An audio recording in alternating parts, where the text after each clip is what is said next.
Libra, this is for you. November 20, 2024. Libra, ano na ang kaganapan sa inyo guys? Sa mga nakaraang araw, okay? Ano namang kaganapan sa mga Libra?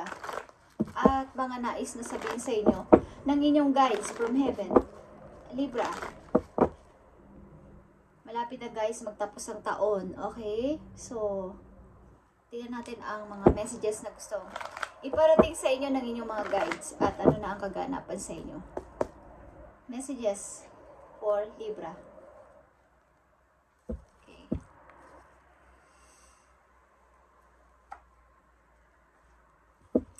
Maaaring ilan sa inyo, karamihan sa inyo na nandito na Libra sa reading ngayon, November 20, 2024 ay may dalawang trabaho o higit pa dito.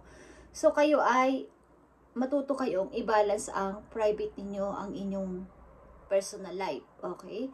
At trabaho, family. At maging masaya kayo kung anong inyong ginagawa. Hindi lang sana pipilitan kayo sa inyong ginagawa.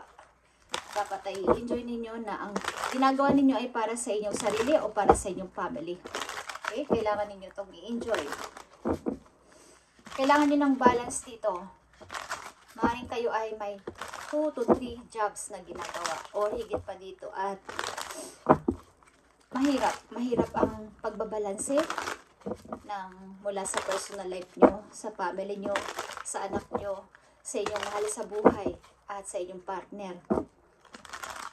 At kailangan nyo itong i-balanse guys para maging maayos ang inyong papunta sa future, okay? Okay, Libra, I need 3 messages for Libra na gustong padala ng message today, November 20, 2024. At pasensya na guys, at ako ay nabisi lang ng mga nakaraang araw at hindi ako nakapag-read. May mga mahalaga lang akong ginawa. Okay, I need ng 3 messages dito para sa Libra. But tuloy-tuloy tayong nagme-meditate and nagpipray bago natin gawin ang pagre-reading. Okay guys? Humingi tayo ng message doon sa langit, sa inyong mga guides, especially kay Lord, kay Universe. Okay, nakita nyo to? The Empress. Kayo ay busy person. May mga ginagawa kayo na higit pa sa 2 to 3 na pinagkakaabalahan nyo guys. Sa mga Libra na dito sa reading. Okay? I-balance nyo to ng maayos para walang masayang sa inyong pinaghirapan. Okay?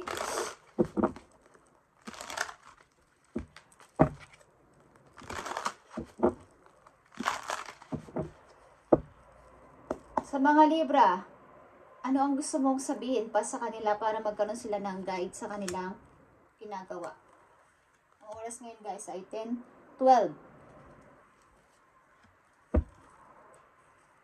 Okay. Ilan sa inyo may namimiss sa malayo? Dahil kayo nagtatrabaho sa malayo, ilan sa inyo? Okay. Nakita nyo to. Ang dami nyo kasing responsibilidad. Ang dami nyong responsibilidad, Libra, sa mga Libra na nandito sa reading. Maging ito man ay responsibilidad nyo sa asawa nyo, sa mga anak nyo, sa family nyo, lahat yung dinadala. Napakabigat nito Libra para sa inyo. Na ang dami nyong ginagawang trabaho ilan sa inyo para lang maibigay ang kagustuhan nila. Okay? Ace of Wands. Kailangan yung tumingin sa ibang side. Kailangan yung dalhin lang ay isang wands. Ibaba nyo ang napakaraming bitbitin nyo guys. Kailangan ay ito lang ang inyong piliin.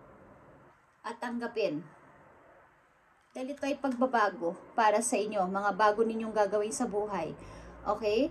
Para mas madali ang pag-uumpisa, madali ang paglalakad, madali ang pagtatrabaho, madali lang ang pag-iisip, madali lang ang lahat. Because, babawasan nyo yan. Ang bigat, di ba, Libra? Ang hirap lumakad, ang hirap mag-start, ang hirap mag-moving, ang hirap din, ang hirap lahat. Lahat mahirap. Because hindi nyo yan kaya mabigat. patong-patong na problema. Pero kung isa lang ang bibit-bitin nyo, napakadali lang gumalaw, guys. Ibaba nyo ang mga responsibilidad na hindi dapat ikaw lang ang nagdadala. King of Wands is here. Aries, Leo ito, guys. Ang lakas ng fire sign dito. Dealing ba kayo sa fire sign? Okay. Provider ka kasi. Gusto mo ikaw yung nagbibigay sa kanila ng pera, halimbawa sa pera, responsibilidad sa mga pangangailangan nila. Provider ka kasi. As a King of Wands, provider ang energy na to. Or may isang taong nakatingin sa'yo sa malayo, nakikita yung pagsisikap. Tingnan natin to. Okay. Four of Cups. Meron ditong naghihintay na person sa pagdating ng isa pang napakagandang, halimbawa, ikapalaran. Okay? Galing sa malayo, maybe.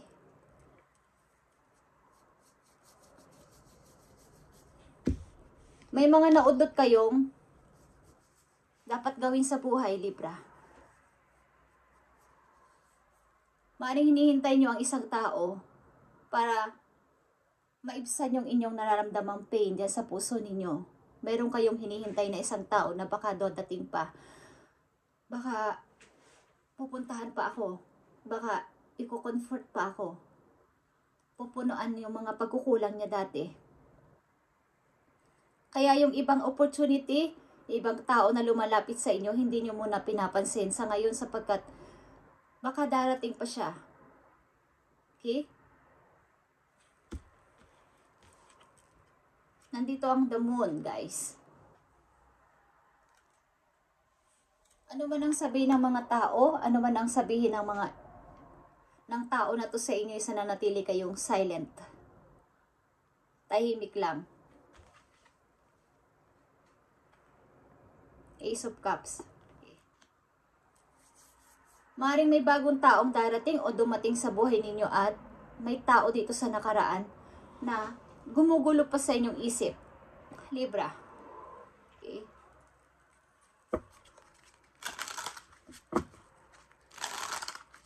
May bago na kayong person o may bagong parating na person sa inyo, but ang dami nyong nililihim. Ang dami nyong ayaw pang i-release dyan sa puso ninyo. Natin to, guys. May dapat na kayong palayain, may dapat na kayong alisan, may dapat kayong tanggalin. Maring ito ay problema o tao na gumugulo sa inyong isipan, Libra, kaya hindi kayo makausad-usad ng napakabilis. At bukod pa dito, napakadami yung responsibilidad sa family ninyo na kailangan yung i-balanse ang inyong personal life, trabaho, family, anak, at kung ano man yan, asawa or kinakasama or kasintahan. Dapat ay balabalansihin nyo para hindi kayo madrain. Okay, Libra? Tignan natin ito, guys. Ang message for Libra today, November 20, 2024. Message mo sa mga Libra. May gusto ka maybe na tao sa malayong lugar or may isang tao na nag-iisip na dalawin ka galing sa ibang lugar, guys. Okay? Ito ay napatagal na proseso na matagal mo nang hinihintay na ikaw ang piliin ng person na to o siya yung piliin mo. Naglilimbo ka kasi sa dalawang tao o sa dalawang situation. Yeah. Nakikita nyo to. The Fool. You need to move ng mabilisan. Iwan mo yung mga bagahe mo para wala kang dala. Madali ka lang makakalabas sa kung ano man situation, ano man ang mangyari sa'yo. Halimbawa, ma-feel ka, hindi ka magtagumpay, madali mo lang malulusutan sapagkat may tutulong naman sa'yo. May tutulong sa'yong isang person na loyal sa'yo. May makikilala kang isang tao na tutulungan ka sa anumang situation na mangyayari sa'yo. Sapagkat kung dala-dala nyo ang 10 of Wands na to, ang responsibilidad ito sa inyo sarili, mag-umpisa kayo at madapa or hindi magtagumpay, pupulutin nyo to isa-isa. Kailangan nyo rin salansanin at kunin at buhatin yung mga problema na yon. Pero kung ibababa nyo yan guys, the Fool is here. Hindi ka man magtagumpay, magkamali ka man, madali mo siyang mariresolbahan. Madali mo siyang masusolve. Madali mo lang mabubuhat. Okay? Nakikita mo to, the Fool. Ace of Wands again is here. Kailangan mo na ng bagong umpisa. Nakikita mo to. Kung sa Tagalog yata to is, hindi ko alam kung ito ay iguana, guys. Yung chameleon, okay? Kung hindi ako nagkakamali, yung nag-iiba-iba ng kulay. Okay. Maaaring itong tao na to na hinihintay mo is hindi masyadong, kumbaga, hindi masyadong seryoso pa sa relasyon na to. Na kailangan mong mag-umpisa sa sarili mo, guys. Kailangan mong mag-start sa sarili mo at wag mo nang hintay ng napatagal ang person na to sapagkat hindi mo nakikita ang outcome. Sapagkat tingnan mo, maaaring may bagong gustong makipagkilala sa'yo, hindi mo ini-entertain. Nalulos na yung opportunity. Ito na sana yung taong para sa'yo pero nababago dahil dito sa yung mga paniniwala na baka magiging okay pa ang lahat sa relasyon namin. Okay? Six of Swords. Okay, guys.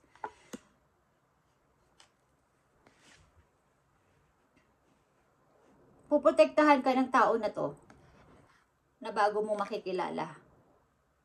Maaring ikaw ay magre-relocate with him o with her. Kasama ang anak mo o kasama ang anak ninyo, okay? Protektahan ka nito sa anumang at sino man ang manggugulo sa inyo. Mukhang kayo ay aalis o lilipat ng bagong tirahan. Para dito. Okay, Libra.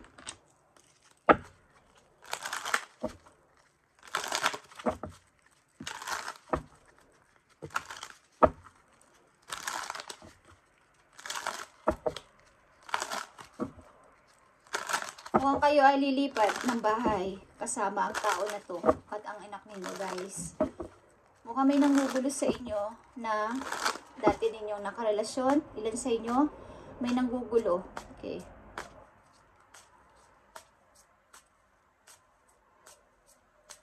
Ang tao na hinihintay mo ay papalit-palit ng ugali, papalit-palit ng gusto sa buhay. Huwag kang magpadala dito, okay? Ang outcome ay hindi mo nakikita sapagkat baka mabuo pa ulit. Okay. Baka maging okay pa. Message mo sa mga Libra na gusto mong bigyan ng message today, November 20, 2024.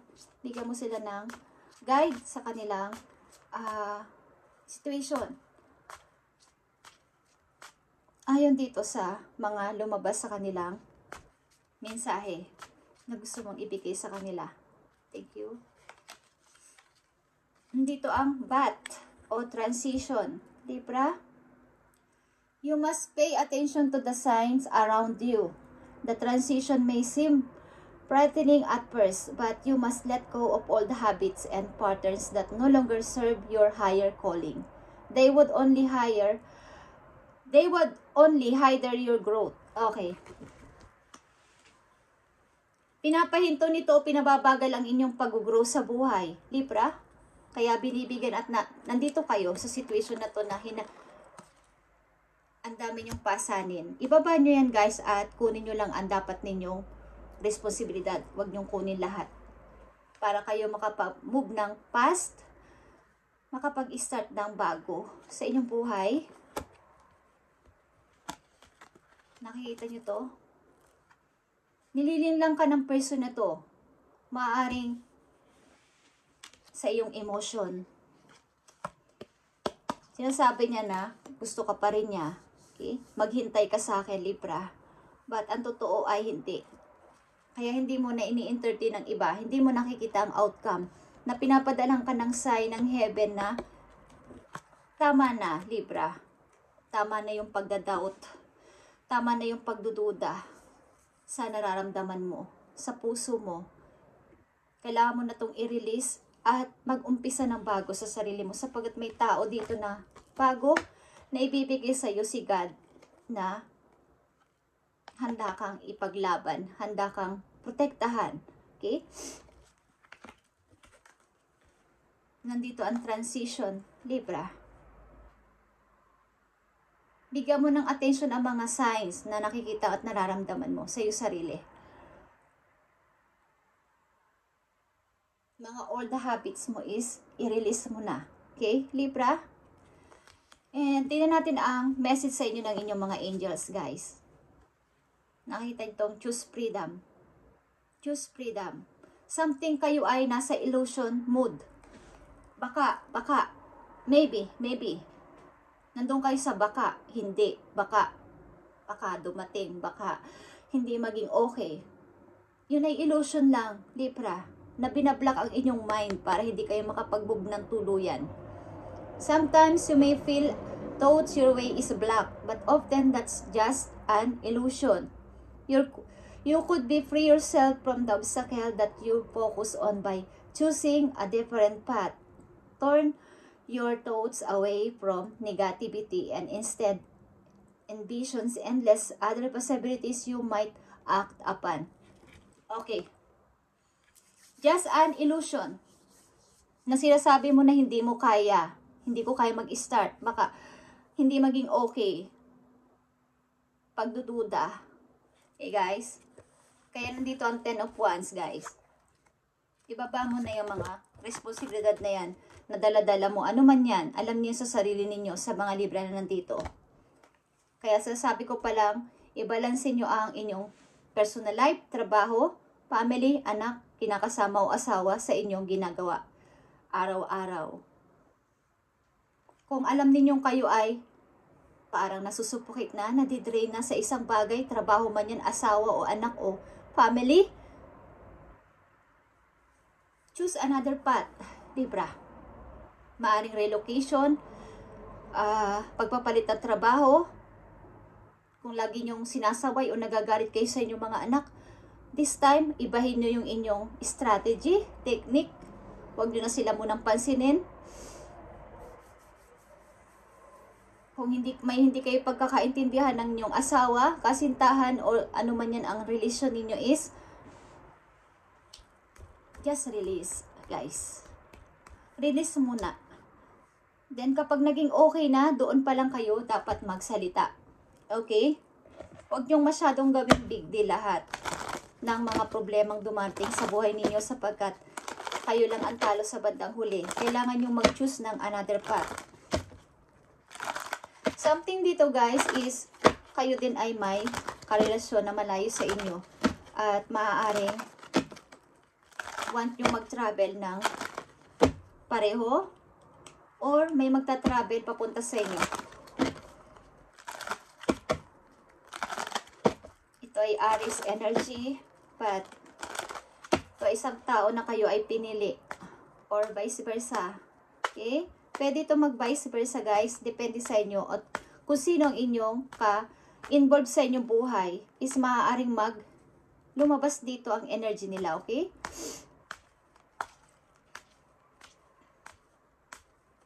Libra, tingnan natin ang inyong pag-ibig.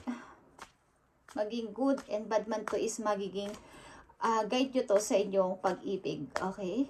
Tingnan natin para sa mga Libra. Message mo sa mga Libra. November 20, 2024. Thank you. Gratitude, Libra. You need to be grateful for the love already present in your life to attract more of it. Okay. Kung kayo ay wala pa sa pag-ibig at paparting pa lang ang person na to, ay panatilihin nyo ang inyong pagiging isang mabuting tao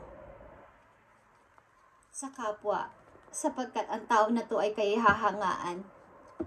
Okay? Hinahangaan o hahangaan kayo ng tao nito sa inyong pagiging isang mabuting tao sa lahat. Okay, Libra? Let go of the need to control. I-let go mo na ang situation na to naturally. Naturally, guys. Naturally. Let go mo na tong responsibility mo na to naturally. Allow the situation to unfold naturally. Huwag ka nang magpatumpik-tumpik pa at tatagal ang panahon at kumbaga, ang tao ay patanda guys, hindi pa bata. So sayang naman yung mga pagdududa, pagtitiis, paghihintay, at sayang, napakabilis ng oras, araw, buwan. Kikita nyo, next month is December na. So, patapos na naman ang taon guys. Okay? Choose freedom. Just saying. Libra, choose freedom. Okay? Thank you and God bless Libra at pagpalain kayo sa inyong ginagawa at gagawin pa lang. Okay guys? Okay, mag-alala. Sinasama ko kayo sa aking mga prayers at nagme-meditate tayo araw-araw para sa mga nire-read ko dito sa channel. Thank you and God bless Libra. Pagpalain kayo ni Lord.